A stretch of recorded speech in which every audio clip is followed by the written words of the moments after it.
Why do we have to adore him? Because he deserves all our praise and everything you can think about it.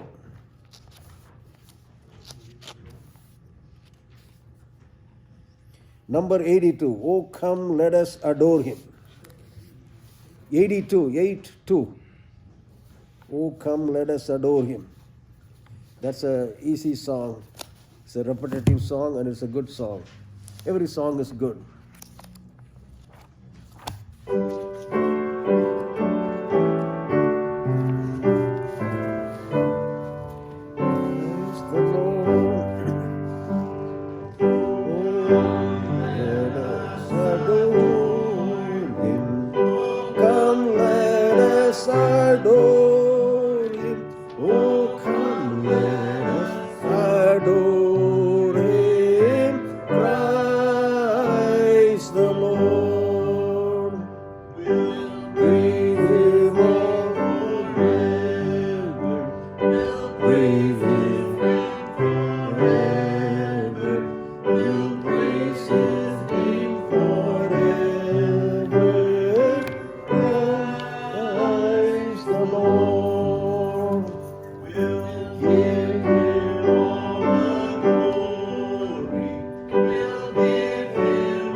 Alone is worthy, for he alone is worthy. Christ the Lord. Let's sing again the fourth verse.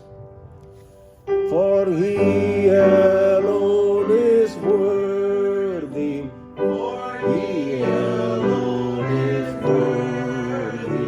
For he alone is worthy.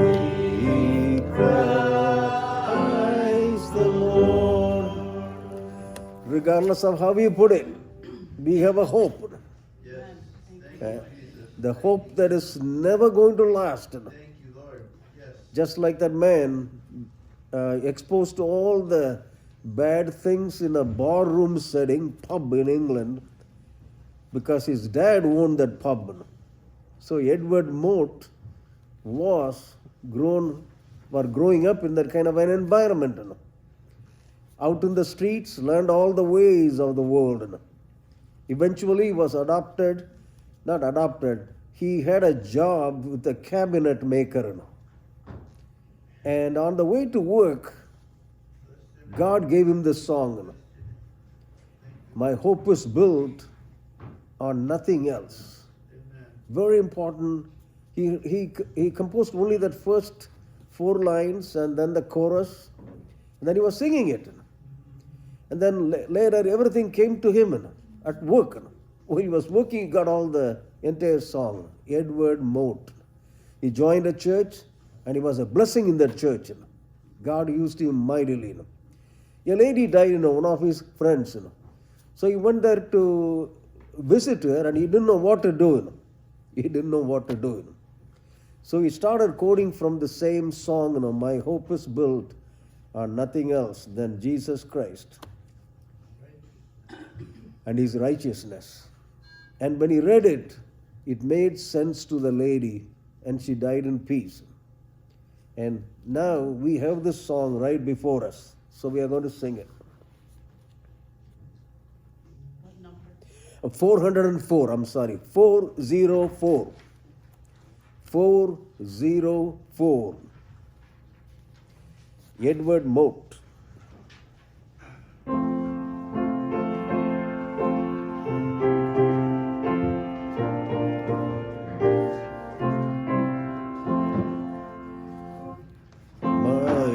Is built on nothing less than Jesus' blood and righteousness. I dare not trust the sweetest frame, but wholly lean on Jesus' name.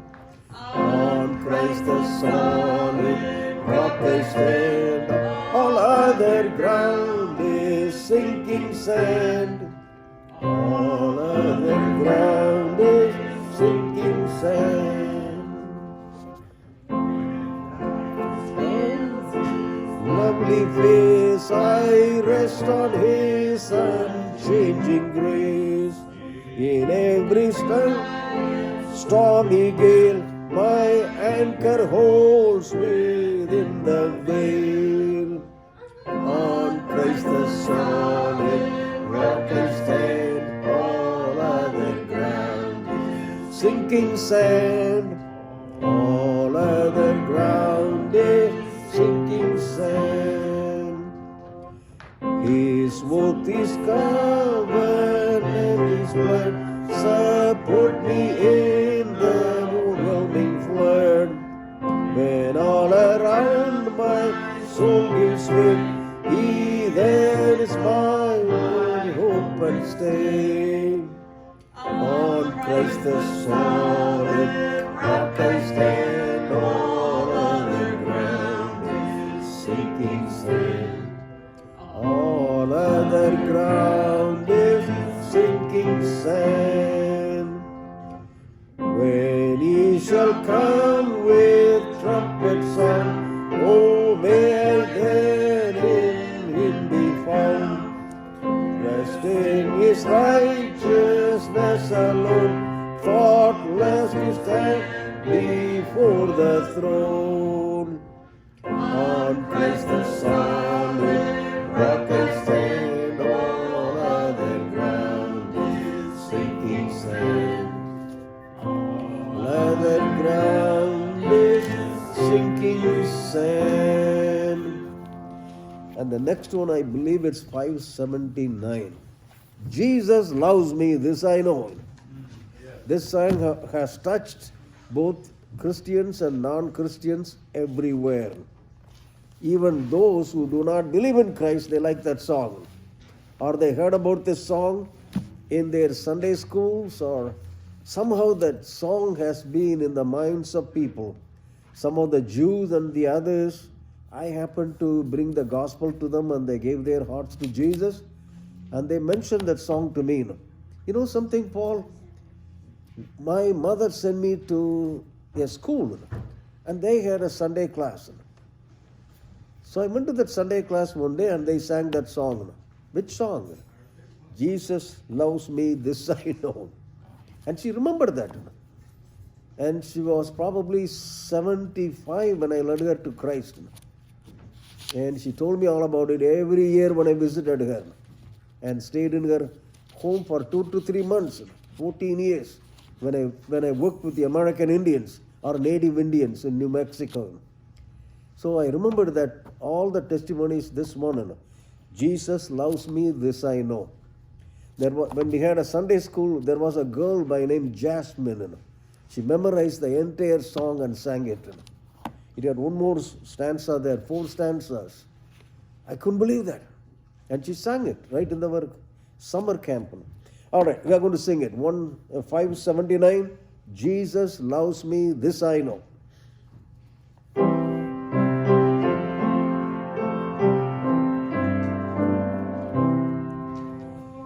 Jesus loves me, this I know, for the Bible tells me so. Little ones to Him belong, they are weak but He is strong. Yes, Jesus loves me, yes, Jesus loves me, yes, Jesus loves me, the Bible tells me so. Jesus loves me, He who died, heaven's gate to open wide. We might sin, let His little child come in. Yes, Jesus loves me, yes, Jesus loves me, yes, Jesus loves me, Bible tells me so. Jesus loves me, He will stay close beside me all the way. He's prepared a home for me, and someday His face I'll see. Yes, Jesus loves me. Yes, Jesus loves me. Yes, Jesus loves me. The Bible tells me so. Let's sing that second verse again. I have a story about it. Jesus loves me, He who died. Heaven's gate to open wide. He will wash away my sins. Let His little child come in. Let's sing that again. Jesus loves me, He who died. Heaven's gate to open wide. He will wash away my sin. His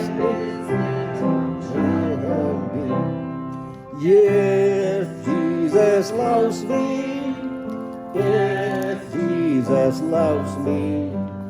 Yes, Jesus loves me. The Bible tells me so. You may be seated. Let His child may come in. Do not hinder children coming to God's kingdom.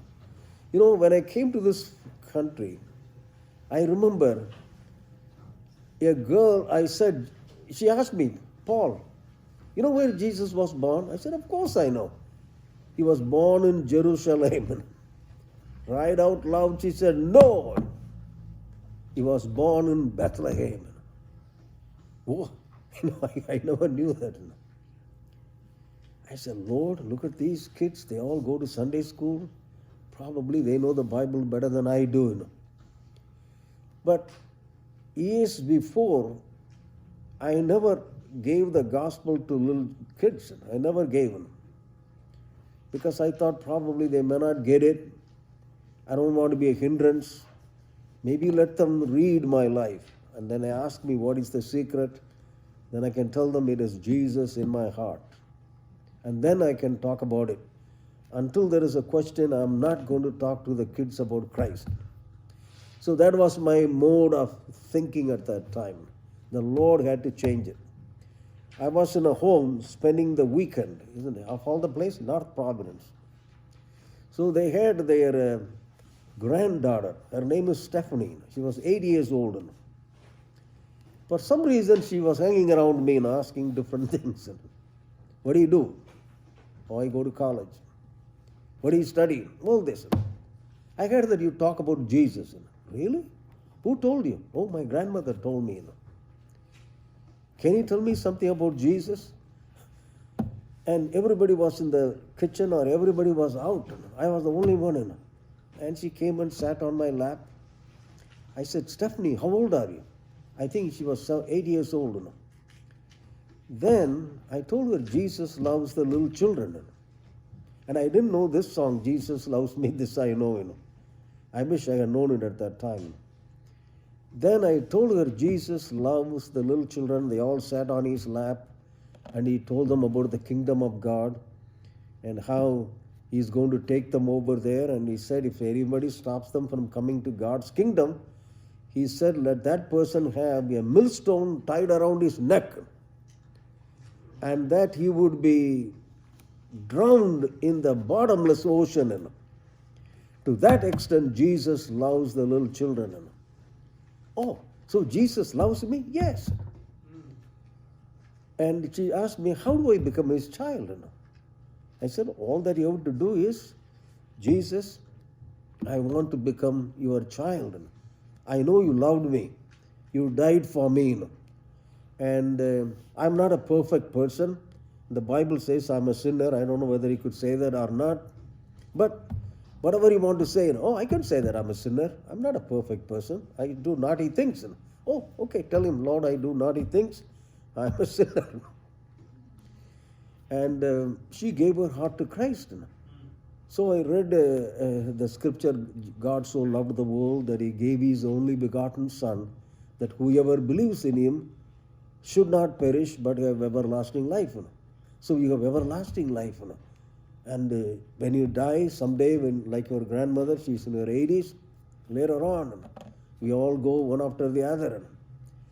And when your grandmother goes to be with Christ, then you will catch up with her later on when you become a grandmother. Oh, really? Yeah. So she somehow believed it. This was Friday night. Then we all went to that spaghetti dinner in Lincoln. We all had a nice meal. Then the Saturday. Then Sunday came. They all went to a church in Massachusetts. And then the pastor asked everybody, I want you to realize today, we are going to have a kind of a thankful service. We are going to thank the Lord.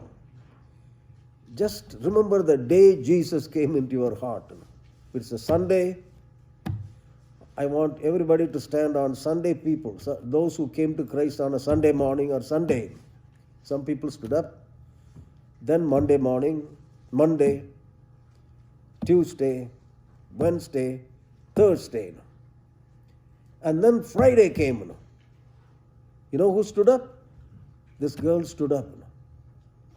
I watched it. Wow, thank you, Lord. She knew she accepted Christ on a Friday. Amazing. And she remembered it. Yes, I opened my heart to Jesus. I prayed, Jesus, come into my heart. I know He is in my heart. Praise the Lord. Then Saturday, some people stood up.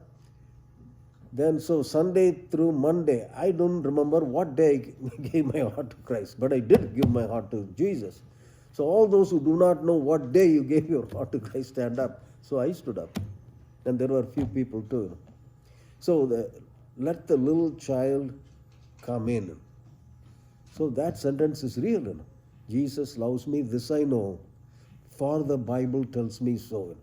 So I could give you so many stories of children who came to Christ in North Carolina and so many other places. So do not underrate the faith of the children. They believe. They believe. Even in the James Children Home, I'm going to take them all next day to a camp about 70 miles away. And one kid couldn't make it. She had some of the worst throat and all kinds of problems. My sister-in-law was a registered nurse, so we are going to drop her off. I don't think so she could come. So they came to my room, all the girls. Uncle, did you know this girl is not doing well? And I believe it was Elsie. She can come. Well, so auntie said she can come. Uncle said she can go with us. So would you like to pray for her? Yes, I want you all to lay hands on her and pray. They all knelt down, and then this girl, with tears coming down, Jesus, I want to go to the camp. I want you to heal me. And all the girls prayed. Then I laid hands on her throat and I prayed. The next morning she was the first person to jump into the car and we were ready to go. All the throat problems were gone. Amazing. That's why we have to believe like a little child. Always believe like a little child. When we do, what happens? When they pray, they really listen. God really loves the little children. D.L. Moody has the best story. I remember that. A little boy, 7 or 8 years old. His mother died. The mother always taught him, you are a child of Jesus. You opened your heart to Christ. God will always take care of you, no matter who doesn't take care of you. His father died. Everybody died. At last, the mother also died. So they had a wonderful funeral. A lot of people came, and the lady was buried, and they forgot about this little boy, 7 or 8 years old. So he was just sleeping just close to the grave. And he remembered the word of the mother, Jesus will take care of me. A couple of days later, I believe, there was a couple, an older gentleman and his wife. They were walking by. They asked him, where is your mom? Oh, she's down here. Where? Down here. Where is everybody? You don't have anybody? No, I don't have anybody. Only my mom. But my mother died and she's down here. So the gentleman and his wife, they felt so miserable. Oh my God, he has nobody here. For the past 2 days, he's just sitting down here, sleeping, no food. Then they took him home, and the Lord took care of him. And he became a testimony to the they were Christians. They knew Christ as Lord and Savior. So they took him home and they brought him up as their own child. So when you let the child come into the kingdom of God with their faith in Christ, like we sang, Jesus loves me, this I know. If I don't know anything else, fine. Why? For the Bible tells me so. Little ones to him belong. They are weak, but he is what? He's strong. He can hold them. All right. Anyone has any other testimony for the glory of God? If not, we can. Yes. Or a prayer request. Just one sentence prayer request. Yeah, any prayer request you have or a testimony? Oh, my husband. Okay. He's 75 years old and he still works like he's 20. David, And, yeah. He's out there trimming trees and all kinds of stuff. And I tell him, don't overdo it. You know, you are 75. You don't worry about me. Who is this? David? David. Yeah. He can attest to that. Yeah, he's working for you, so we got to keep him in prayer. Praise the Lord. All right, we'll pray for David. Anybody else? Any special prayer request? Yes, Dennis. Yesterday when I get up, I usually look and check the weather, and there was a thing out about Arnold Schwarzenegger is donating 25 homes to veterans. And, the veterans don't get a lot of attention. Many of them need it if you ever been in the veterans homes or anything. And if you can't donate anything to them, pray for them. That's right. Sure we need to pray for our military and our veterans. Also, the chaplain of the Veterans Home, the Veterans Hospital, if anybody doesn't have a home, and they are really struggling, they give them even vouchers, finance vouchers. And I represented a Brian, we talked, and they said, never mind, we will give you a monthly check wherever you want to live.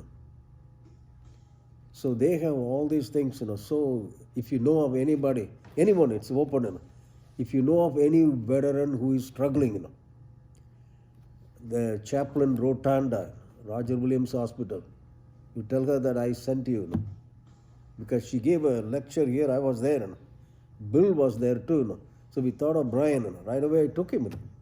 I invited him there, and she talked to him, and she will do everything to help the veterans. And I know that we have helped them. And they don't have to be on the streets. They don't have to be without food. And they are doing very, very well if they could get help. So if you know of anyone, I went to several veteran seminars and symposiums and so on. Praise the Lord. All right. Let's lift up all the veterans. And David, any other emergency, other prayer requests? We already have them. We pray for Bill's mother. We pray for Shajia. Hopefully all the Muslims will come to know Christ through her testimony. Yes. My friend John, see in the gym, needs back surgery. Does he know Christ as Lord and Savior? Yes. Okay. We'll lift up John. And yes. CJ and Jimmy, the two young men that came with us. Yes. Um, CJ and Jimmy. They need a. One of them needs housing with his family, and the other needs just prayer for, what he said, just like complete deliverance. Amen. All right. All the others, you can directly lift them up to the Lord in prayer, or just lift up your hand. Or God knows the names and the others, because there are some unspoken requests. If you have them, God understands. God knows it. Even before you ask Him, Lord, we lift up all these requests, O God, one by one, every one of them. We lift up all the veterans, O God. Lord God, you are the Lord God who is the provider, Lord. Help them to come to know you as their Lord and Savior first, O God, and also take care of all their needs. Lord, we lift up CJ and Jimmy, Lord, for deliverance. and for your provision, O God, so that they could come closer and closer to you. We lift up David, O God, for all that you can do in his life to make him a very strong man of God with the health and everything that you are able to supply him, O Lord, that he will know beyond a shadow of doubt everything comes from you, supply from heaven itself, O God. You are able to provide beyond all that we ask or think. Help John, O God, with the surgery. He already knows you as his Lord and Savior. And we lift up all the others, O God, in our list, O God. Everyone, Lord God, Bill's mom. We lift up Lucia, O God. We lift up Terry, Shajia, and all the others, O God, who need a miracle touched. They are in our hearts, in our prayers daily, and you are able to deliver them to the uttermost, O God. Thank you for Janet is doing well, O God. We do thank you for Hector doing very well. Lord, we pray that you will strengthen his immune system and help him, O God. We pray for everybody, Lord. We all need a strong immune system, O God, to go through all this. Help us to take care of our bodies in the best way possible, believing that you are our healer. In Jesus' name we pray. Amen. Hallelujah. Thank you, Lord. Thank you, Jesus. All right, let's go to the Lord and to the Word of God. Brother Cephas, would you like to offer a word of prayer that God's Word will not return void as God has promised, and that we will be able to, yes, thank you, Lord. Thank you, thank you, thank you. Hallelujah. Thank you, Lord. We know that Yes, Lord. Jesus loved us. And the songwriter put it that because the Bible Tells so. me so. Hallelujah. Lord, we thank you that our time we have something to remind us about you. Yes, Lord. Hallelujah. Oh, there were times in ages they did not have the Bible, Yes, Lord. but they had you, Heavenly Father, because you used to speak with them. You used to walk with them. You used to talk with them. Yes, Lord. But thank you, Lord, this Hallelujah. time we have your word that we can study, that we can share with Yes, each Lord. other. Hallelujah. We say thank you, Heavenly Father, for bringing us to see the last Sunday in 2021. There's so many of us that started this journey together, Yes, but we did not reach here together. Yes, Lord. We say thank you, Lord. Thank you for your grace. Thank you for your mercy. Lord, we present Heavenly Father, David, the husband of Christine. Yes. Oh Lord, we just say first, thank you for the miracle that you continue to show on Christine. Yes, Lord. Thank you for that touch of healing, Heavenly Father. We say give the same touch Yes, to our Lord. husband, Heavenly Father. Strengthen him. Yes, Lord. That he will continue to come and he will know who you are. That he will say, today I know that my Lord is Jesus Christ. Yes, Lord. We Hallelujah. pray, Heavenly Father, for the veteran. Yes, Lord. Those that are all around, Heavenly Father. Yes, Lord. Those that have sacrificed their life for us to be in peace here, Heavenly Yes, Father. Lord. We Hallelujah. say, touch them. Yes, we say, Lord. thank you for them. Thank you for their families. Thank you for providing for them, Heavenly Yes, Father. Lord. Hallelujah. Thank you for that information that we received. That if you see any veteran who needs help, you can contact the chaplain at the Roger Williams Hospital. Yes, Lord. Thank you, Lord. Because when one door closes, you open another door. Yes, Lord. So we just say thank you, Heavenly Father. We say thank you, Heavenly Father, for Terry. Yes, Lord. Thank you for Bill's mother, Heavenly Yes, Lord. Father. We Hallelujah. say thank you, Heavenly Father, for John. Yes, Lord. Oh Lord, we just continue to present CJ and Jimmy to you. Yes, Lord. We say, Hallelujah. Lord, we ask for prayers In the that name one of will be delivered Yes, and Lord. the other will provide housing. Yes, because Lord. you said where we will live, where we will eat, and what we will wear is not our problem. Yes, Lord. We should give it to you. Yes, Lord. And you will provide. Yes, Lord. You're a provider.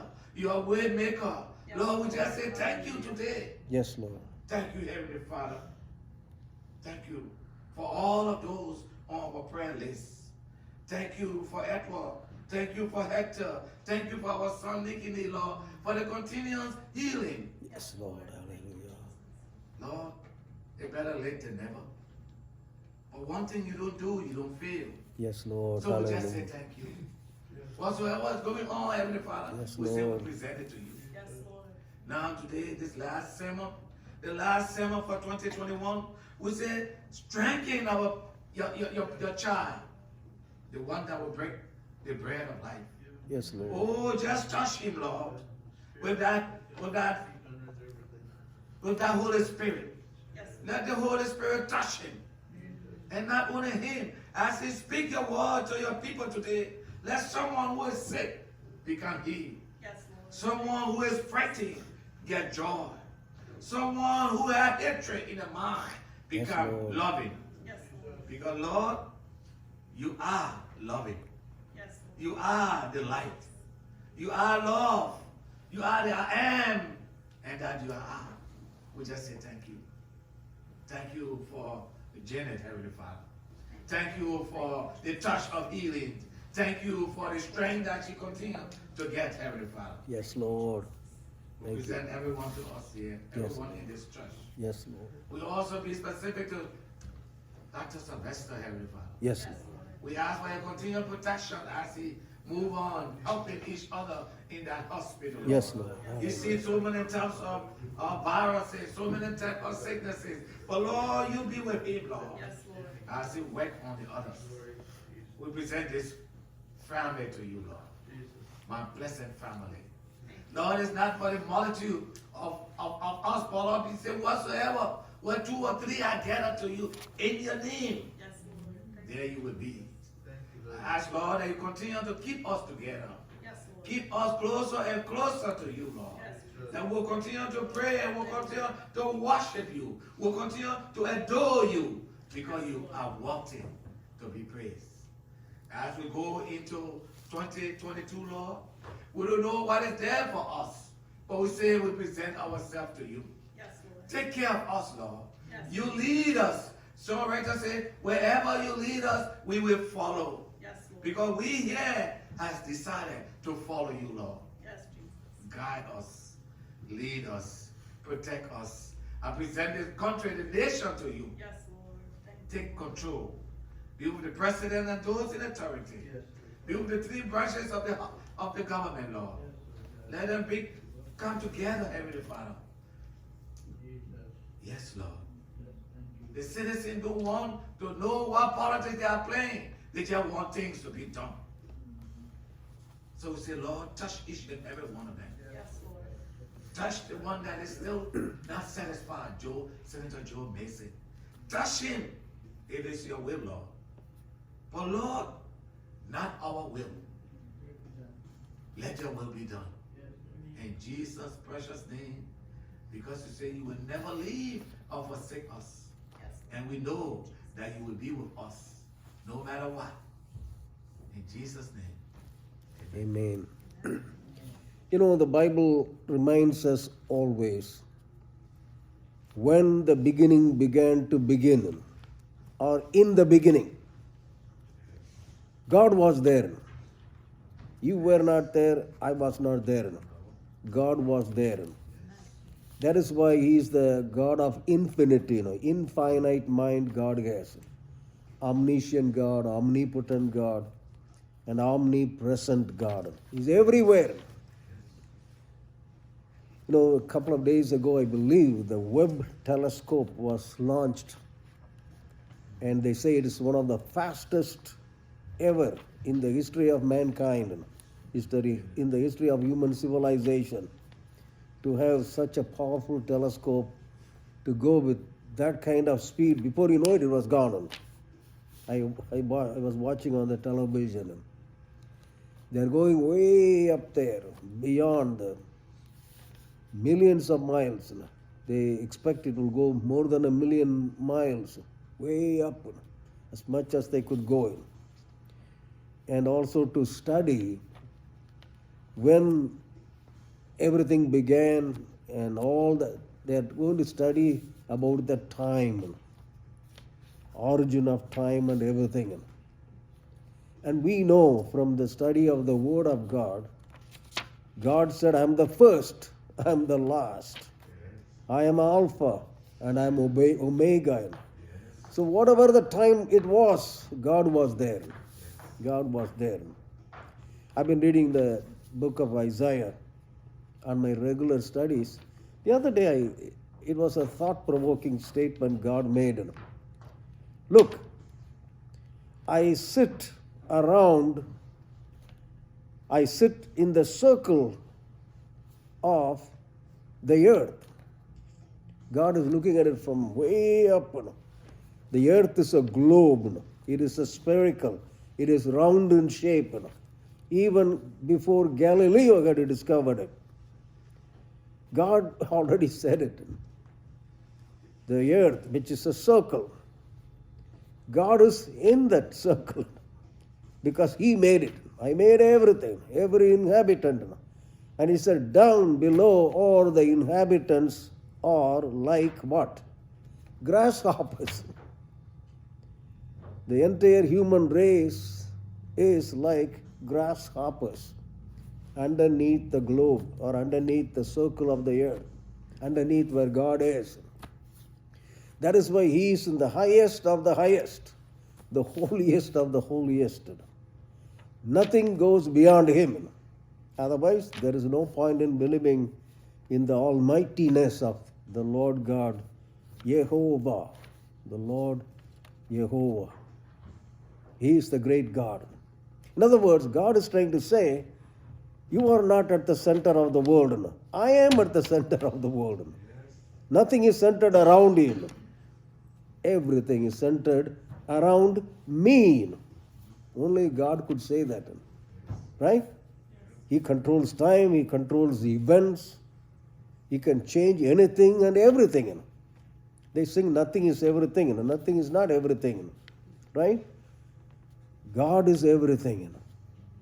And God can do anything and everything. Nothing is impossible with God.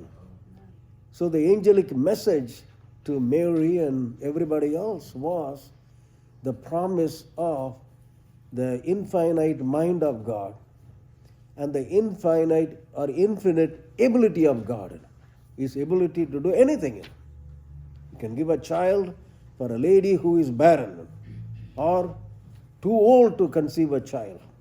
He could also give a child to a virgin for His purpose.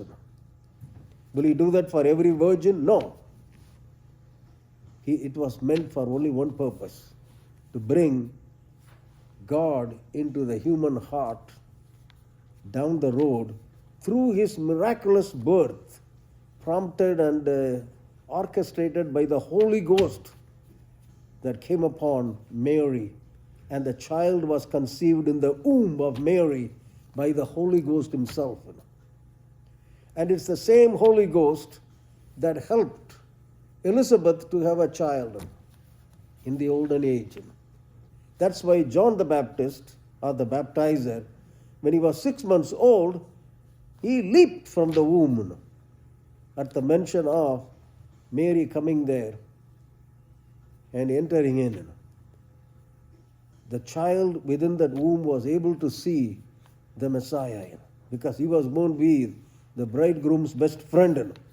He is going to be the one with the spirit of Elijah introducing the Messiah to the world as the Lamb of God later on. How does this all happen? God could do that. You brought havoc and hell into the world, and down through the ages, God used different women, even Ruth, through whom the Messiah could come, through David, in the descendant or in the lineage of David. God could do anything. He could choose anybody. And above all, God loves you and me. That is the secret. God can provide anything and everything. And that is what He was trying to show the fisherman, Peter. He was so concerned about how am I going to pay for my taxes? How am I going to pay for my taxes? I don't have money. I'm hanging around with this Galilean fisherman who is fishing only men, not the fish. My job is to fish men, not men, but fish and sell them and take care of my family, to bring food at the table, to take care of children, everybody. But this man is telling me we're going to fish men. what in the world am I going to do?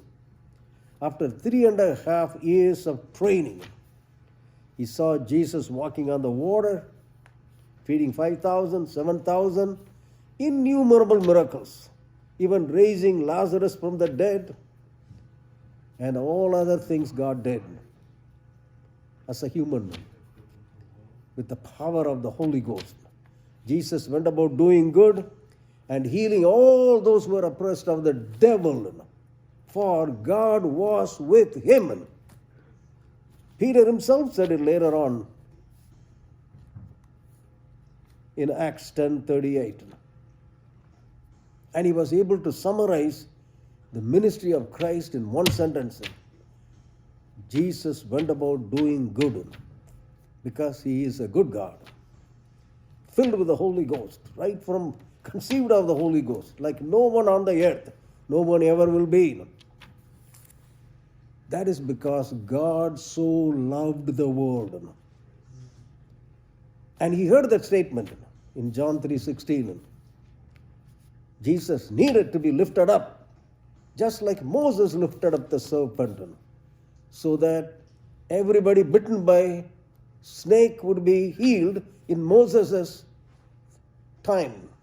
But now, all those who have been bitten by the snake of Satan, the snake of sin, they need to be delivered for the kingdom of righteousness, kingdom of God to be established among men, for the tabernacle of God to be established within us, so that man can have God in his heart, which is the tabernacle in itself, and praise God every day of the week, not necessarily on the Sabbath day, which is Saturday in those days.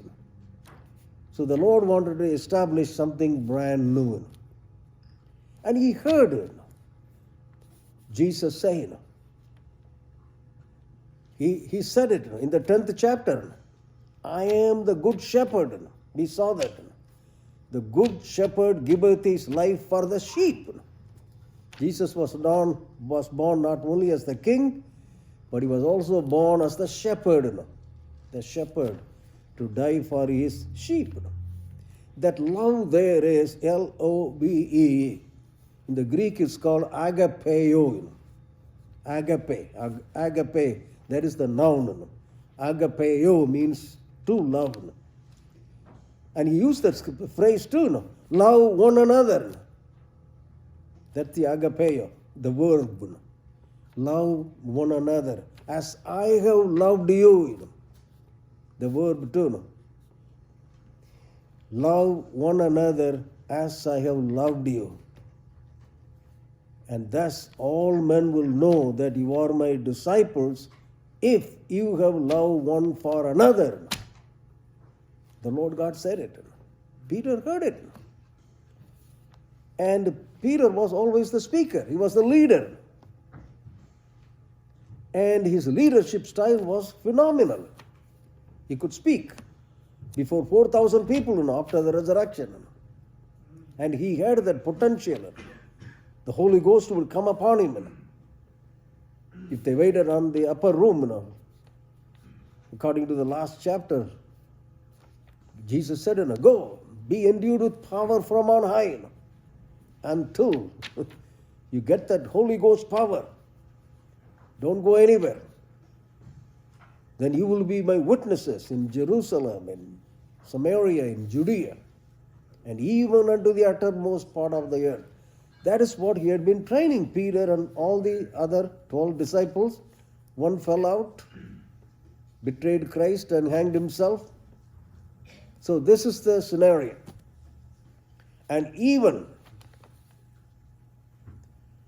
after the resurrection, Jesus appeared to him a special visit. Can you believe that? He had a special visitation. We don't know whether Jesus appeared to Mother Mary, a special visit. I don't know. It's not recorded in the Bible. But we see everything else Jesus did. He appeared to the 11. He appeared to the 2 people on the way to Emmaus. He appeared to 500 people. My brother-in-law showed me a beautiful picture They had it in the Middle Ages, I believe. So beautiful, among 500 people, Christ appearing. It's an artist's imagination. And it is true, it could be. But we don't have unrecorded illustrations except that Jesus appeared before 500 people. Individually or together, doesn't matter. But we do know all the 11 were in the same place, plus two more. The Emmaus disciples on the way, they came. Mary was also there and so many others. John didn't mention it, other disciples didn't mention it, they were all there. But we do have Mary being one of the 120 in the upper room later on when the Holy Ghost came like wind and fire and settled upon them. And they were all baptized in the Holy Spirit with the evidence of speaking in an unknown tongue. And that is why they were able to shake the entire world known then in less than 2 years, at that time known as Asia. How is that they were able to do that? Now, Christ was always with his immediate presence, physical presence. Now he's going to be gone. So Peter was supposedly to lead all these people after the resurrection, after the manifestation of his resurrection power. He saw the open tomb. Everything he knew. The fact of the resurrection is well established. And yet, what happened to Peter? You know what he said? Let us go for fishing. I go fishing. In other words, I'm going to fish. And everybody else said, John, can you believe that? John, James, and all the others said, oh, we are also going with you. What a kind of a motivation Peter had at that time. No motivation other than go for fishing. Was he going to train them as fishermen to catch fish? Didn't he forget at this point when he told Jesus, Lord, I don't have money for payment of taxes, and the IRS is going to hit the door. I'll be in trouble, the Roman IRS. What am I going to do? I know Jesus sent me with a fishing pole. Go and catch the first fish, and you will find a silver coin. And use that money for your taxes and my taxes also. Render unto Caesar the things that are Caesar's, and the things to God, the things are God. Peter heard it. Individually he knew how Jesus took care of that. And yet, I go fishing. In other words, priorities got mixed up. Motivations got mixed up. What to do? He caught nothing that night. And Jesus came there. Thank God he waited until everything was over. Early morning. They had no fish. Everybody was winding up, washing their nets and getting ready to leave. And then Jesus came and he said, children, do you have any breakfast? No. See the answer? No. They were all frustrated. Have you ever been frustrated? You don't do what God is supposed to tell you what to do, and you heard from him and you are not doing it, and everything works against you. I've been there many, many times. 8 years I was in the wilderness. I said, Lord, he wanted me to go abroad. I said, I'm not going. 8 years.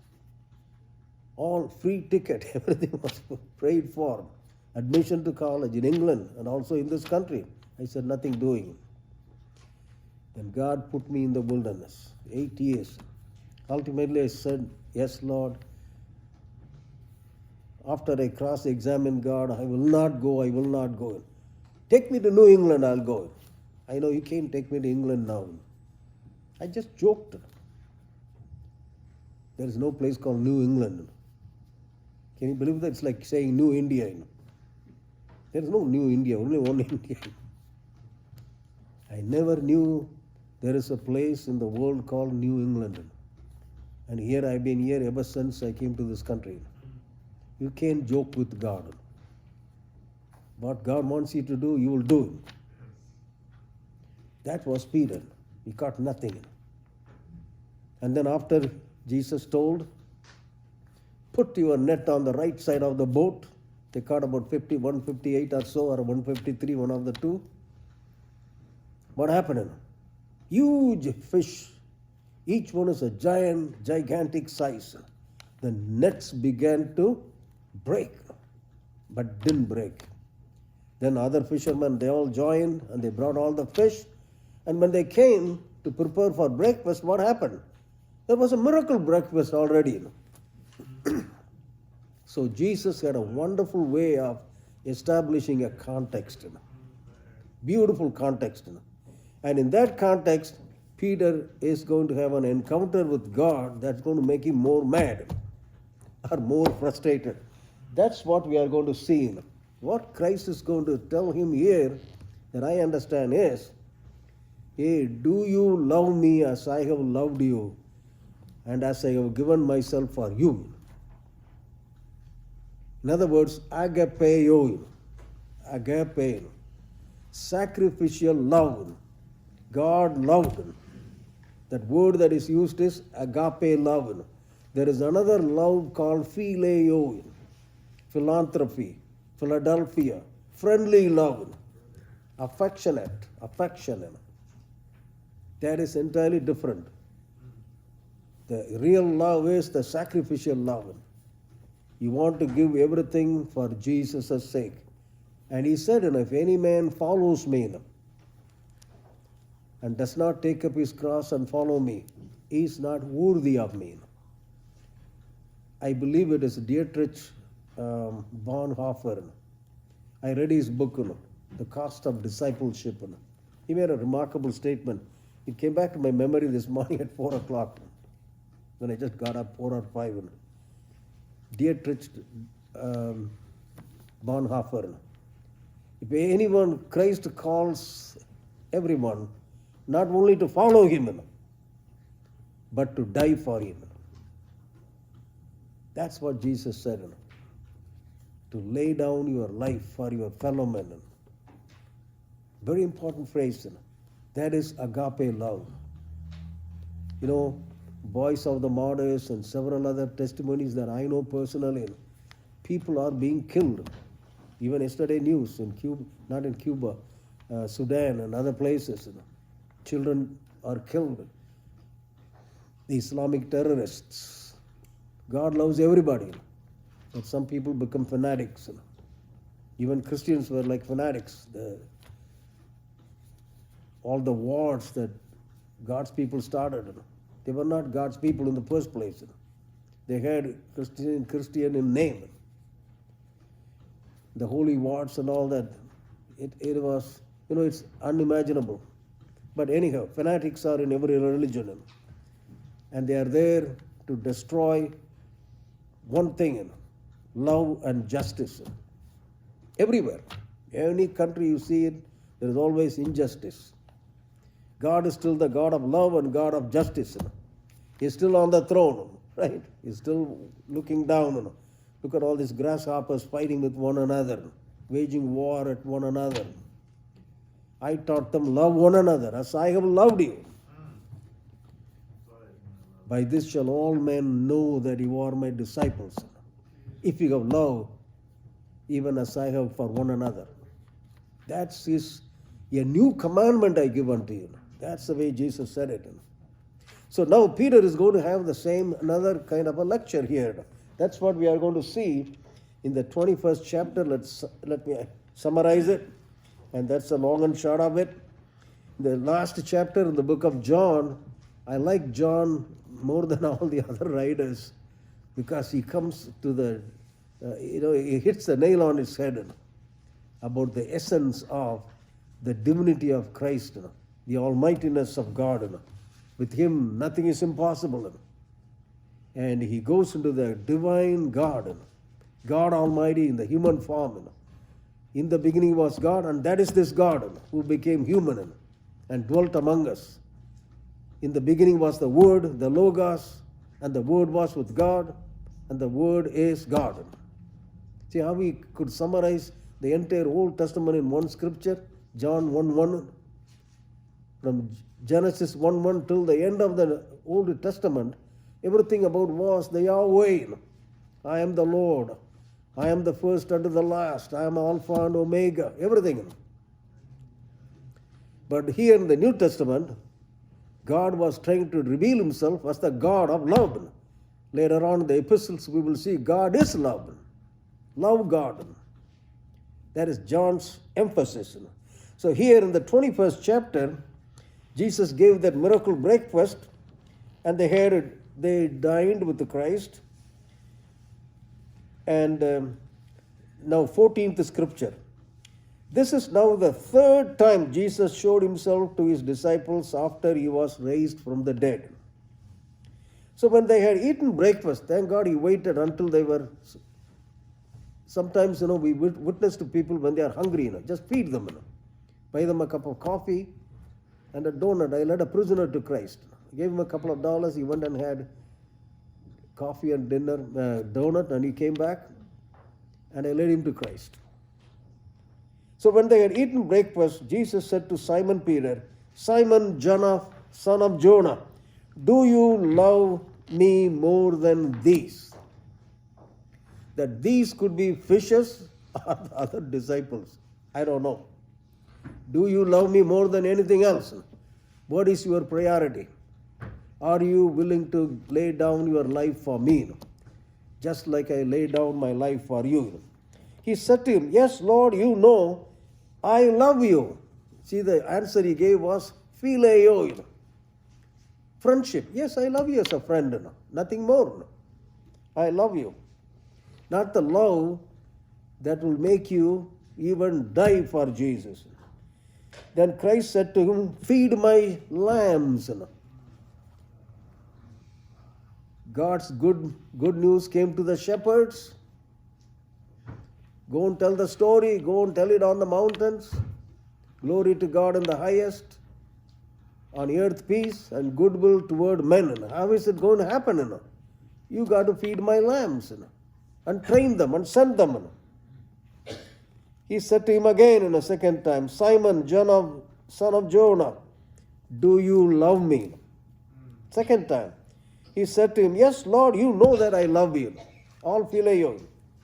He said to him, tend my sheep. Take care of my sheep. He said to him the third time. Boy, you know the temperament of Peter. Simon, son of Jonah, do you love me? I don't know how we put it. Peter was grieved. Very important scripture. Peter was grieved because he said to him the third time. The Bible says God spoke to me once, I heard it 2 times. Yet Peter had to hear it 3 times. It doesn't go through his, like Scrooge said, big-headed man. Do you love me? Agapeo. And he said to him, Lord, you know all things, omniscient. You know that I love you.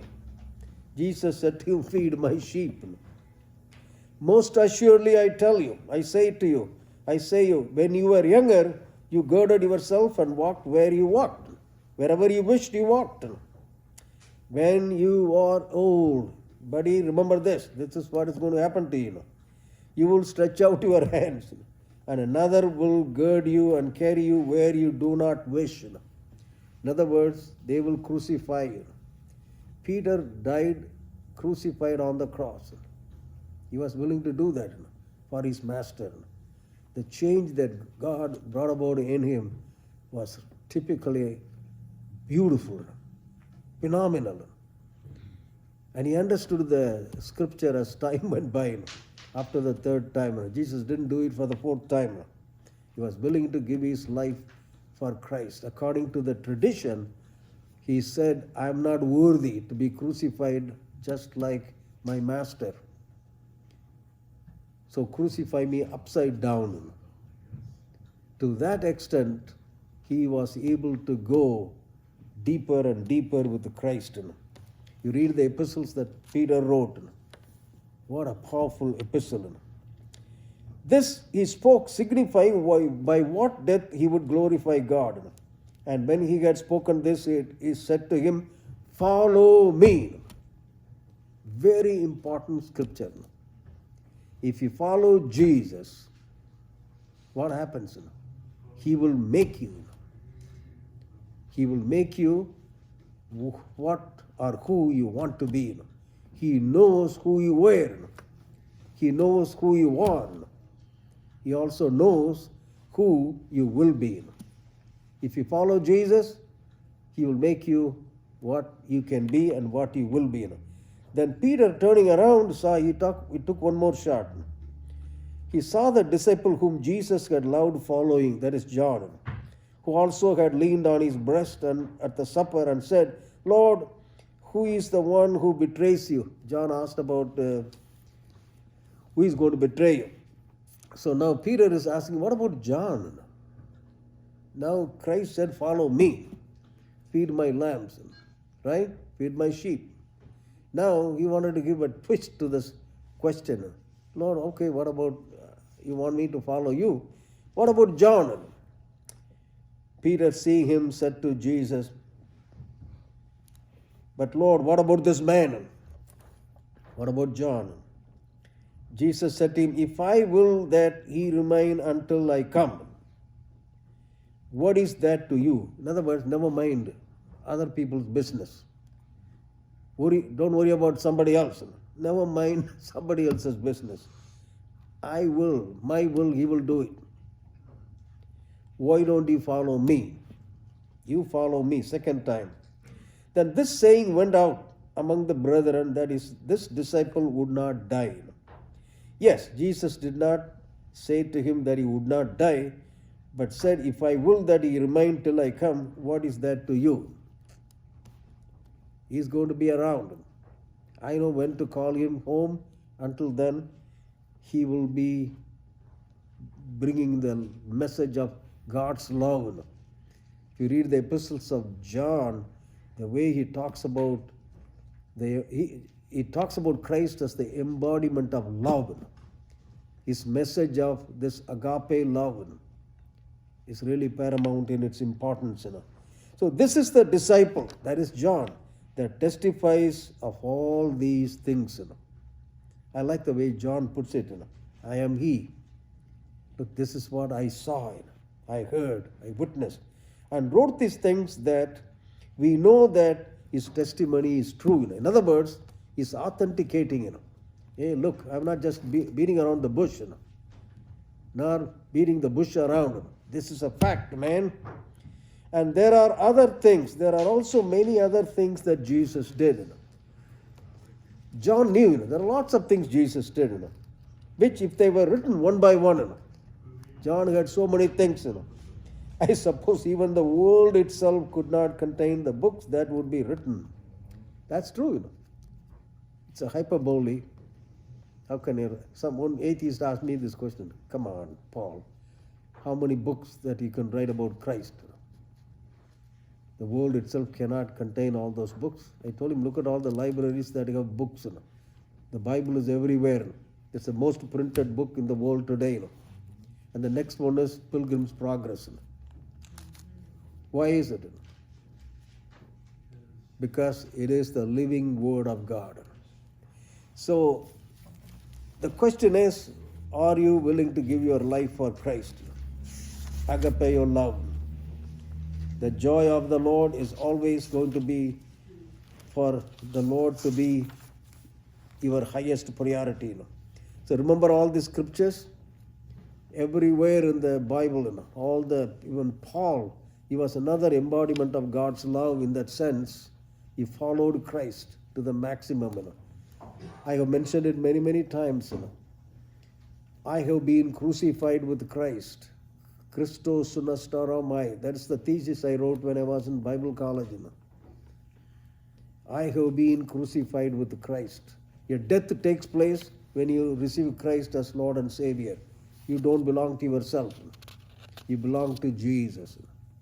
I have been crucified. In other words, it happened when you received Christ when you were 10 years old or 11 years old or 19 years old.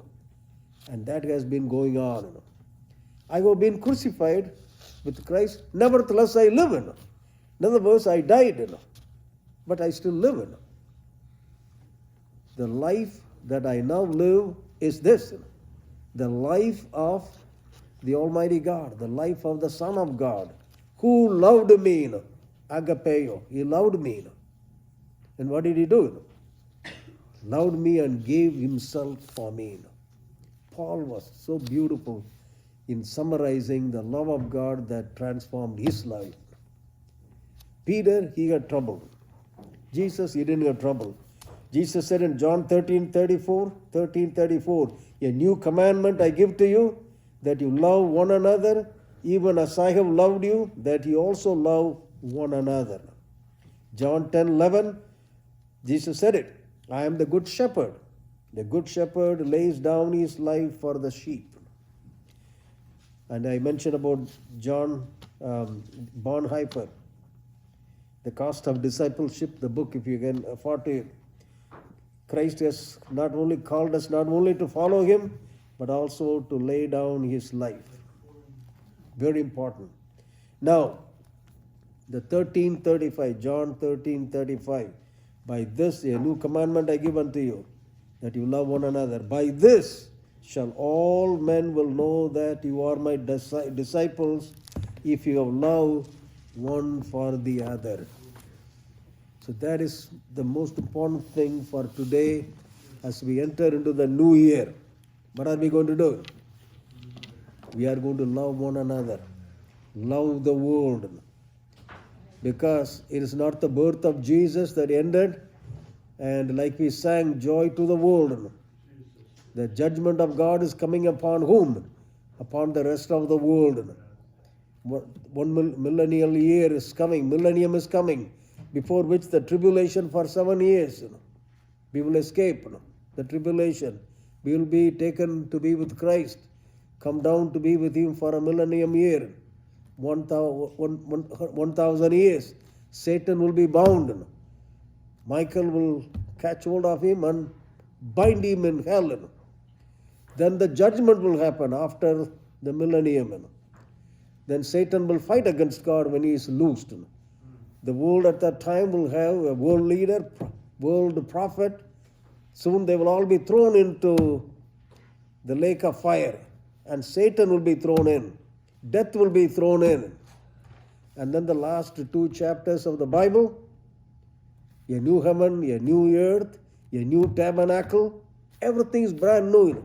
No sun, nothing. Christ will be the sun. Brilliant light shining everywhere. And that is what the joy to the world means. Psalm 118. And we are going to sing that. Before that, let's have a word of prayer for those who are going to listen to this message to come to know Christ. Lord, we pray for those who do not know you. Lord, you loved the world and gave yourself, O God, as a sacrifice offered to save people anywhere and everywhere. You were born to save the nations, but not only one nation, O God. You are the Messiah for the world. That is why we are, who are non-Jews, have become spiritual Jews. Help us to love them and pray for the peace of Jerusalem. Pray for the world, O God. Pray everywhere that people will come to know you. Send us to them, O God, with the discernment who are waiting for the gospel. If you do not know Jesus as your Lord and Savior, God loves you. God is love. Agape love. He died for you. God doesn't want you to go to hell. You are already in hell. God wanted to save you from hell. And that's why he died for you and me as a man, born as a baby boy in Bethlehem. Endured all these difficulties, including the most agonizing pain, excruciating pain, most vicious death on the cross. And he rose from the dead after being buried. And he's coming for you and for me. So if you do not know Jesus, open your heart and receive him as Lord and Savior. Lord, I surrender my life to you. I am a sinner. I cannot save myself. You paid the greatest price, the price of your blood. That's why you came to this world I surrender to you. Thank you, Lord, for receiving me as your child. Now I am your child. Thank you. In Jesus' name I pray. Amen. Hallelujah. Let's sing the final hymn, Joy to the World. The Lord has come, Lord is come. What number is it? Yes, 125. Thank you. 125, let us sing with real joy. That is the joy of the world, that we are going to be escaping everything that is going to happen. So that is the joy that gives us the pep every day, so that we can share without any hesitation and sing with joy. All right? Let's all stand if we can.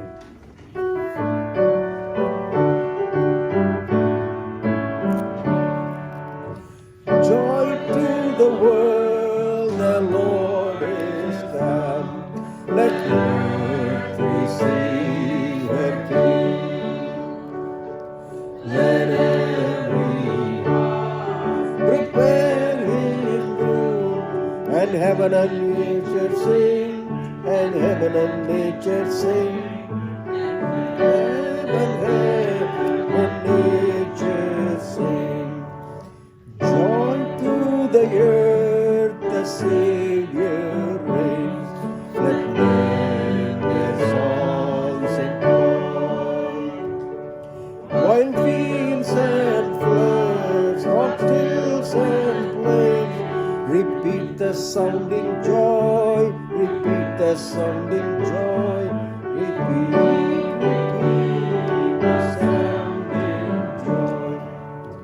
No more let's sing since sorrows grow, our thoughts invest the ground. He comes to make His blessings flow, for us the curse is found, for us the curse is found. The curse is found. He rules the world in sin and grace, and makes the nations grow. The glories of His righteousness, and wonders of His love, and wonders of His love.